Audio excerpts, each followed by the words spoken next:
ತಾಯಿ ರುಂಡವನ ಚೆಂಡಾಡಿಬಿಡ ಆಜ್ಞಾಪಿಸು. ಯಾರು? ರಾಯಣ್ಣ. ಆಗ ಚಾಪ್ಲಿನ ಚೆನ್ನಮ್ಮ ಚೆನ್ನಮ್ಮ ಚೆನ್ನಮ್ಮ ಚೆನ್ನಮ್ಮ ಚೆನ್ನಮ್ಮ, ನಿನ್ನ ಮಗನಿಗೆ ಹೇಳು, ನಿನ್ನ ಮಗನಿಗೆ ಹೇಳು, ಬೇಡ ಬೇಡ ಅಂತ ಹೇಳು, ಬೇಡ ಅಂತ. ಆಗ ಚಾಪ್ಲಿನಿಗೆ ಬಾಯರು ಚೆನ್ನಮ್ಮ, ಅಯ್ಯೋ ಸರಿಯಾಗಿ ಮಾತಾಡೋ ಬ್ರಿಟಿಷ್ ನಾಯಿ, ನಾನು ಹೇಳ್ತೀನಿ ಸರಿಯಾಗಿ ಮಾತಾಡು ಅಂತ. ಯಾರು ಹೇಳಿದ್ದು? ಚೆನ್ನಮ್ಮ. ಯಾರಿಗೆ? ಚಾಪ್ಲಿನ್ಗೆ.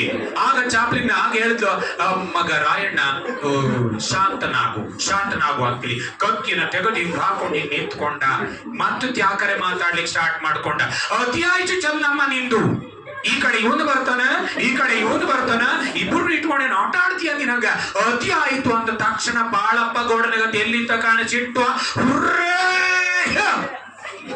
ಕೊಲೆನೆ ಮಾಡ್ಬಿಟ್ಟ ಕಣ್ರಿ. ಬಾಳಪ್ಪ ಗೌಡ ತ್ಯಾಕರೆಯನ್ನ ಸಿಗ್ದಾಕ್ಬಿಟ್ಟ, ಹಂಗ ಸಿಗ್ದಾಕ್ಬಿಟ್ಟು ಚೆನ್ನಮ್ಮ ಕೂಡಲೇ ಬಂಧಿಸಿವನನ್ನ, ಚಾಪ್ಲಿನನ್ನ. ಬಂದ್ಸಾಯ್ತು ಚಾಪ್ಲಿನ್, ಬಂದ್ಸಾಯ್ತು. ಯಾರನ್ನ ಬಂದ್ಸಾಯ್ತು? ಚಾಪ್ಲಿನ್ ಬಂದ್ಸಾಯ್ತು. ಚಾಪ್ಲಿನ್ ಇಲ್ಲಿಗೆ ಬರ ತ್ಯಾಕರೆ ಮತ್ತೆ ಚಾಪ್ಲಿನ್ ಬರುವ ಮುನ್ನ ಯಾರೇ ಕಿತ್ತೂರು ಖಜಾನೆಗೆ ಬೀಗ ಮುದ್ರೆಯನ್ನು ಹಾಕಿ ಬಂದಿದ್ರು. ಯಾಗ ಮುದ್ರೆನ ಹಾಕಿ ಬಂದಿದ್ರು, ಬೀಗ ಮುದ್ರೆನ ಹಾಕಿ ಬಂದಿದ್ರು. ಆಗ ಕಿತ್ತೂರು ಚೆನ್ನಮ್ಮ ಹೇಳ್ತಾರೆ, ರಾಯಣ್ಣ ಈ ಕೂಡಲೇ ಖಜಾನೆಯ ಬೀಗ ಮುದ್ರೆ ನೋಡಿ ಚಾಪ್ಲಿನನ್ನ ಬಂಧಿಸು ಅಂತೇಳಿ ಚಾಪ್ಲಿನನ್ನ ಬಂಧಿಸಿ ಬೀಗ ಮುದ್ರೆಯನ್ನು ಹೊಡೆಯಲಾಯಿತು. ಆಗ ಚಾಪ್ಲಿನ್ ಬೇಡ್ಕೊಳ್ತಾನ, ಚೆನ್ನಮ್ಮ ಬುದ್ಧಬಹುದು, ಚೆನ್ನಮ್ಮ ಬುದ್ಧಬಹುದು, ಇನ್ನೊಂದ್ಸಲ ನಾ ಬರೋಲ್ಲ ಬುದ್ಧಬಹುದು, ತ್ಯಾಕರೆ ಹಂಗನ ಆಗಲ್ಲ ಬುದ್ಧಬಹುದು ಅಂತ ಹೇಳ್ತಾನ. ಆಗ ಚಾಪ್ಲಿನ್ ನನ್ನ ಮನವಿಯ ಆಧಾರ ಮೇರೆಗೆ ಬಿಟ್ಟು ಕಳಿಸ್ತಾಳೆ ಚೆನ್ನಮ್ಮ. ಯಾಕೆ ಕಳಿಸ್ತಾಳ? ಬಂದ ಚಾಪ್ಲಿನ್ ಬಂಧನದ ಬಿಡುಗಡೆಯಾಗಿ ಬಂದ. ಬಂಧನದಿಂದ ಬಿಡುಗಡೆಯಾಗಿ ಬಂದ ಮೇಲೆ ಇನ್ನೊಬ್ಬ ಸೇರ್ಕೊಳ್ತಾನೆ. ಸೊ ಯಾರಪ್ಪ ಅಂದಾಗ ಯಾರವನು? ಸ್ಟೀವನ್ ಸನ್. ಮತ್ತಿನ್ನೊಬ್ರು ಯಾರು? ಚಾಪ್ಲಿನ್. ಇವರಿಬ್ಬರು ಒಂದಾದ್ರು.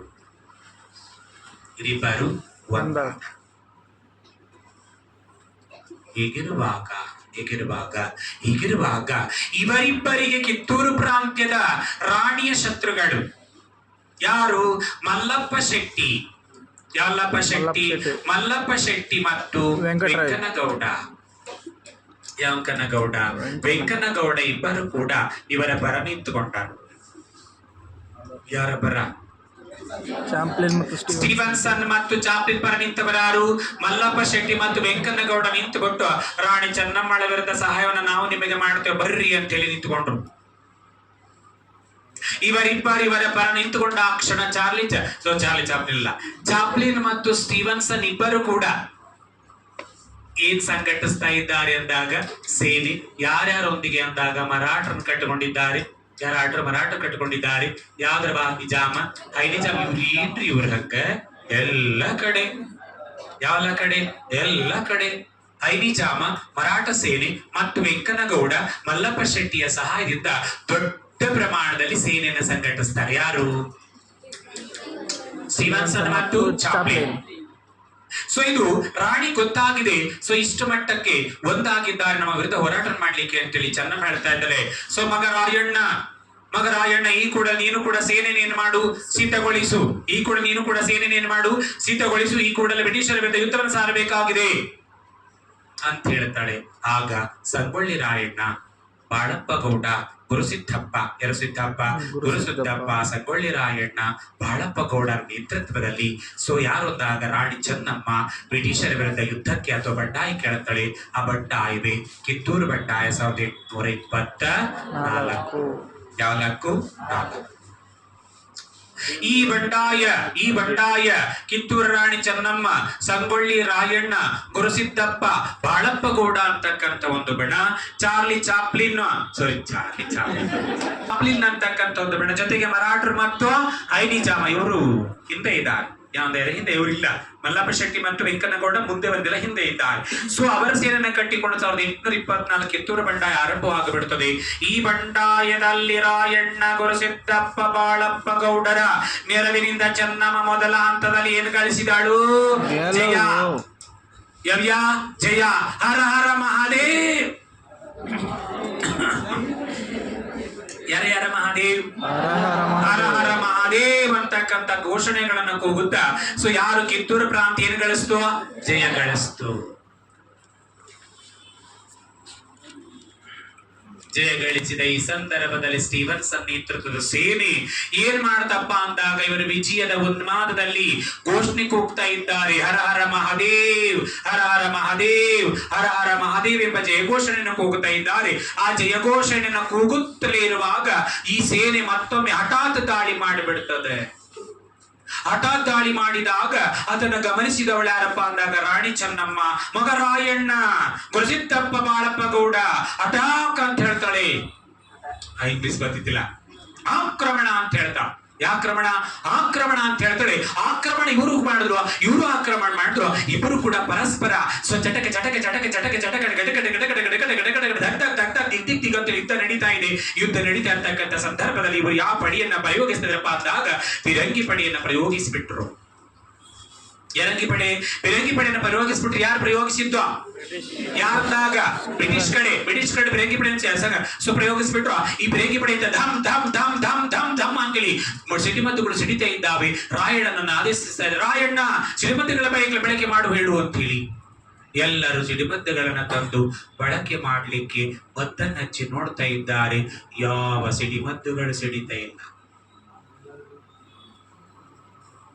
ಕಾರಣ ಮಲ್ಲಪ್ಪ ಶೆಟ್ಟಿ ಮತ್ತು ವೆಂಕನಗೌಡ ಅಂತಕ್ಕಂಥವ್ರ ಫಿರಂಗಿ ಪಡೆಗಳ ಮದ್ದುಗಳು ಸಿಡಿಯದಂತೆ ಅವುಗಳಿಗೆ ಎಣ್ಣೆಯನ್ನ ಮತ್ತು ಸಗಳಿಯ ನೀರನ್ನ ಬೆರೆಸ್ಬಿಟ್ಟಿದ್ರು.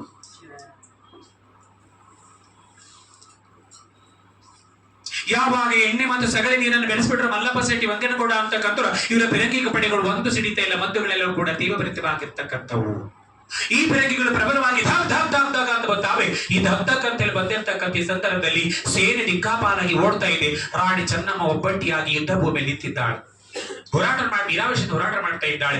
ಈ ಕಡೆ ರಾಯಣ್ಣ ಇದ್ದಾನೆ, ಈ ಕಡೆ ಬಾಳಪ್ಪಗೌಡ ಇದ್ದಾನೆ, ಈ ಕಡೆ ಯಾರಿದ್ರಪ್ಪ ಅಂದಾಗ ಗುರುಸಿದ್ದಪ್ಪಿದ್ದಾನೆ. ಬಾಳಪ್ಪಗೌಡ ಗುರುಸಿದ್ದಪ್ಪ ಇಬ್ಬರು ಸತ್ತು ಹೋಗ್ತಾನೆ. ಫಿರಂಗಿ ಪಡೆಗೆ ಬಲಿ ಆಗ್ತಾನೆ. ಯಾರ್ಯಾರು? ಬಾಳಪ್ಪಗೌಡ ಮತ್ತು ಗುರುಸಿದ್ದಪ್ಪ ಫಿರಂಗಿ ಪಡೆಗೆ ಬಲಿ ಆಗ್ತಾರೆ. ರಾಯಣ್ಣ ಅಮ್ಮನ ಜೊತೆಗೆ ವೀರಾವೇಶದ ಹೋರಾಟ ಮಾಡ್ತಾ ಇದ್ದಾನೆ. ಆಗ ಈಗ ಫಿರಂಗಿ ಪಡೆಯ ಸಹಾಯದಿಂದ ಚಾಪ್ಲಿನ್ ಮತ್ತು ಸ್ಟೀವನ್ಸನ್ ಕಿತ್ತೂರಾಣಿ ಚೆನ್ನಮ್ಮಳನ್ನು ಸೆರೆ ಹಿಡಿದು ಬಿಡ್ತಾರೆ. ಸೆರೆ ಹಿಡಿದು ಬಂಧನಕ್ಕೊಳಪಡಿಸಿ ಕರೆದುಕೊಂಡು ಹೋಗ್ತಿರ್ತಾರೆ. ಸಂಗೊಳ್ಳಿ ರಾಯಣ್ಣನ್ನು ಕೂಡ ಸೆರೆಯಲಿಕ್ಕೆ ಪ್ರಯತ್ನ ಪಟ್ಟಾಗ ಸಂಗೊಳ್ಳಿ ರಾಯಣ್ಣ ಓಡ್ಬಿಡ್ತಾನೆ. ಈಗ ಸೆರೆ ಹಿಡಿದ ಚೆನ್ನಮ್ಮಳನ್ನ ಎಲ್ಲಿ ಹತ್ತಿರ ಬಂದಾಗ ಎಲ್ಲೇರು ಬೈಲಹೊಂಗಲ.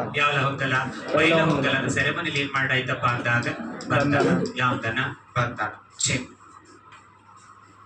ರಾಯಣ್ಣ ಕಣ್ಣೀರನ್ನ ಹಾಕ್ತಾ ಇದ್ದಾನೆ. ಅವ್ವ ಚೆನ್ನವ್ವ, ಮಾತೆ, ನನ್ನ ಚೆನ್ನ ಮಾತೆ ಬಂಧನಕ್ಕೊಳಪಟ್ಟಿಯ. ಸೊ ಹಾಗಾದ್ರೆ ಕಿತ್ತೂರು ಪ್ರಾಂತ್ಯದಿಂದ ಕಿತ್ತೂರು ಪ್ರಾಂತ್ಯಕ್ಕೆ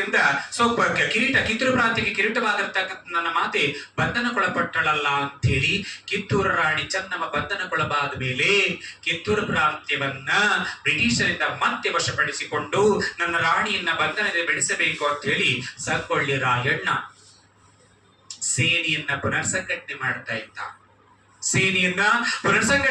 ಇದ್ದಾನೆ. ಆ ಸೇನೆಯನ್ನ ಪುನರ್ಸಂಘಟನೆ ಮಾಡುವಾಗ ಸೈನಿಕರೇ, ಅಡಿ ಮುಂದೆ ಇಟ್ಟರೆ ಸ್ವರ್ಗ, ಅಡಿ ಹಿಂದೆ ಇಟ್ಟರೆ ನರಕ. ಸೈನಿಕರೇ, ಅಡಿ ಮುಂದೆ ಇಟ್ಟರೆ ಸ್ವರ್ಗ, ಅಡಿ ಹಿಂದೆ ಇಟ್ಟರೆ ನರಕ. ಯಾವುದು ಬೇಕು ಆಯ್ಕೆ ಮಾಡಿಕೊಳ್ಳಿ. ಸ್ವರ್ಗ ಬೇಕಾ ನರಕ ಬೇಕಾ? ಸ್ವರ್ಗ ಬೇಕಾ ನರಕ ಬೇಕಾ? ಅಡಿ ಮುಂದೆ ಇಟ್ಟರೆ ಸ್ವರ್ಗ, ಅಡಿ ಮುಂದೆ ಇಡಿ. ಕಿತ್ತೂರು ಪ್ರಾಂತ್ಯದ ಉಪ್ಪನ್ನು ತಿಂದಿದ್ದೇವೆ. ಆ ಉಪ್ಪಿನ ಋಣವನ್ನ ತೀರಿಸಲು ಸಮಯ ಬಂದಿದೆ. ರಾಣಿಯನ್ನ ಕಾಪಾಡುವುದಾದರೆ ಉಪ್ಪಿನ ಋಣವನ್ನ ತೀರಿಸಿದಂತಾಗುತ್ತದೆ. ರಾಣಿಯನ್ನ ಕಾಪಾಡುವಲ್ಲಿ ಮುಂದಾಗಿ ಅಡಿ ಮುಂದೆ ಇಡಿ, ಅಡಿ ಹಿಂದೆ ಇಡಬೇಡಿ. ಯಾರು ಹೇಳಿದ ಮಾತಿದು? ರಾಯಣ್ಣ ಹೇಳ್ತಾ ಇದ್ದಾನೆ. ಅಡಿ ಮುಂದೆ ಇಟ್ಟರೆ ಸ್ವರ್ಗ, ಅಡಿ ಹಿಂದೆ ಇಟ್ಟರೆ ನರಕ ಅಂತಕ್ಕಂಥ ಘೋಷಣೆಯನ್ನು ಕೂಗುತ್ತಾ ಸೈನಿಕರನ್ನ ಸಂಘಟಿಸಿ ಬ್ರಿಟಿಷರ ಮೇಲೆ ಪುನರ್ದಾಳಿ ಮಾಡುವ ಸಿದ್ಧತೆಯನ್ನ ಮಾಡ್ತಾ ಇದ್ದಾನೆ. ಈ ಸಂದರ್ಭದಲ್ಲಿ ಬ್ರಿಟಿಷರು ಒಂದು ಸುಳ್ಳು ಸುದ್ದಿಯನ್ನು ಹಬ್ಬಿಸ್ತಾರೆ ಕಿತ್ತೂರು ರಾಣಿ ಚೆನ್ನಮ್ಮಳಿಗೆ. ಏ ರಾಣಿ ಚೆನ್ನಮ್ಮ, ನಿನ್ನ ಬಲಗೈ ಬಂಟ ರಾಯಣ್ಣ ನಮ್ಮಿಂದಲೇ ಕೊಲೆಯಾದನು. ಸುಳ್ಳು ಸುದ್ದಿ ಹಬ್ಬಿಸ್ತ. ಇದನ್ನು ನಂಬಿದ ರಾಣಿ ಚೆನ್ನಮ್ಮಳು 1829 1829ರಲ್ಲಿಯೇ ಬೈಲ ಹೊಂಗಲದ ಸುಬಂಧನದಲ್ಲಿದ್ದಂತ ಸೆರೆಮನಿಯಲ್ಲಿಯೇ ನನ್ನ ರಾಯಣ್ಣ, ನನ್ನ ಪ್ರಾಂತ್ಯವನ್ನ ರಕ್ಷಣೆ ಮಾಡ್ತಕ್ಕಂಥ ರಾಯಣ್ಣ, ನನ್ನ ಬಲಗೈ ಬಂಟ ನನ್ನ ಮಗ ಮರಣ ಹೊಂದಿದ್ದಾನೆ ಅಂತೇಳಿ ವಿಷಯವನ್ನ ಅರಗಿಸಿಕೊಳ್ಳಲು ಸಾಧ್ಯವಾಗದೆ ಆತ್ಮಹತ್ಯೆಯನ್ನ ಮಾಡಿಕೊಂಡು ಸತ್ತ ಹೋಗ್ತಾಳ. ಯಾರು?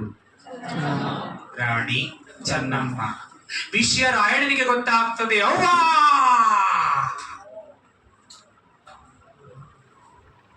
ನನ್ನ ಸಾವಿನ ಸುಳ್ಳು ಸುದ್ದಿಯನ್ನು ಕೇಳಿ ಮರಣ ಹೊಂದಿದೆಯಾ? ನಿನ್ನ ರಾಯಣ್ಣ ಇನ್ನು ಬದುಕಿದ್ದಾನೆ. ಯಾರದು? ಹೂವಾ. ಯಾರು ಹೇಳ ನೋಡೋಣ? ಆಕ್ರೋಶ. ಹೂವಾ. ಆಕ್ರೋಶ ವ್ಯಕ್ತಪಡಿಸ್ತಾರೆ. ಚೇಪ. ಯಾವ ಪಾಪ? ಚೇಪ. ಈ ಆಕ್ರೋಶದಲ್ಲಿಯೇ ಬ್ರಿಟಿಷರ ವಿರುದ್ಧ ಮತ್ತೊಮ್ಮೆ ದಾಳಿಯಲು ಪ್ರಯತ್ನ ಪಡ್ತಾನೆ. ಈ ಸಂದರ್ಭದಲ್ಲಿ ಸಂಗೊಳ್ಳಿ ರಾಯಣ್ಣನನ್ನ ಸೆರೆ ಹಿಡಿಯಲು ಕಿತ್ತೂರು ಪ್ರಾಂತ್ಯದ ಅವನ ಸಂಬಂಧಿಕನೊಬ್ಬನೇ ಬ್ರಿಟಿಷರಿಗೆ ಸಹಾಯ ಮಾಡ್ತಾನೆ. ಯಾರವ? ಯಾರು? ಬಾಳಪ್ಪ. ಬಾಳಪ್ಪ. ಎಸ್. ಇನ್ನೊಬ್ಬ ಯಾರಪ್ಪ ಅಂತ ಬಂದಪ್ಪ, ಬಾಳಪ್ಪ ರಂಗನಗೌಡ ಅಂತಕ್ಕಂಥ ಬಂದ. ಬಾಳಪ್ಪ ಗೌಡ ಬೇರೆ, ಬಾಳಪ್ಪ ರಂಗನಗೌಡ ಬೇರೆ. ಈ ಬಾಳಪ್ಪ ರಂಗನಗೌಡ ಕಿತ್ತೂರು ರಾಣಿ ಚೆನ್ನಮ್ಮನ ಬಳಗೈ ಪಟ್ಟ. ಯಾರು? ಸಂಗೊಳ್ಳಿ ರಾಯಣ್ಣ ಕತ್ತಿಯ ಹೊರತಾದ ಸಂದರ್ಭವನ್ನ ಬ್ರಿಟಿಷರಿಗೆ ಮಾಹಿತಿ ಕೊಡ್ತಾನೆ. ಖಡ್ಗವನ್ನ ಆತ ಯಾವಾಗ್ಲೂ ಹಿಡಿದೇ ಇರ್ತಾನೆ. ಕಾಳಿಯವರ ಪ್ರಸಾದ ಅದು. ಸಂಗೊಳ್ಳಿ ರಾಯಣ್ಣನ ಬಳಿ ಕಾಳಿಯವರ ಪ್ರಸಾದವಾಗಿರ್ತಕ್ಕಂಥ ಖಡ್ಗವಿರ್ತದೆ. ಆ ಖಡ್ಗ ಅವನ ಬಳಿ ಇರುವವರೆಗೂ ಕೂಡ ಅವನ ಮೇಲೆ ಯಾರು ಕೂಡ ಅಟ್ಯಾಕ್ ಮಾಡ್ಲಿಕ್ಕೆ ಸಾಧ್ಯವಿಲ್ಲ, ಆಕ್ರಮಣ ಮಾಡ್ಲಿಕ್ಕೆ ಸಾಧ್ಯವಿಲ್ಲ. ಈ ಸಂದರ್ಭದಲ್ಲಿ ನದಿಯೊಂದರಲ್ಲಿ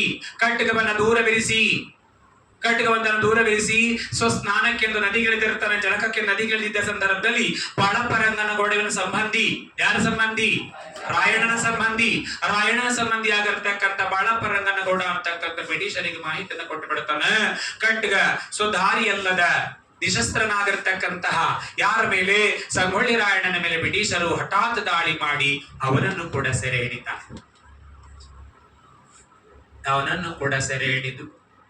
1831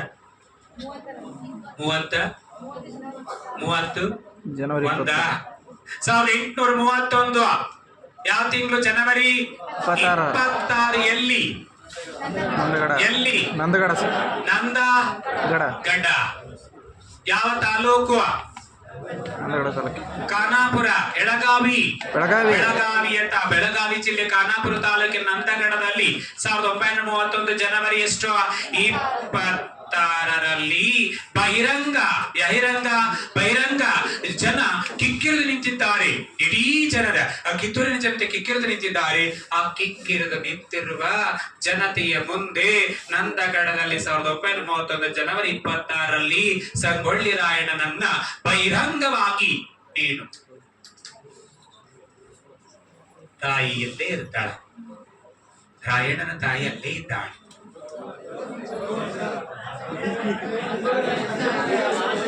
ರಾಯಣ್ಣನ ತಾಯಿ ಅಲ್ಲಿಯೇ ಇದ್ದಾಳೆ.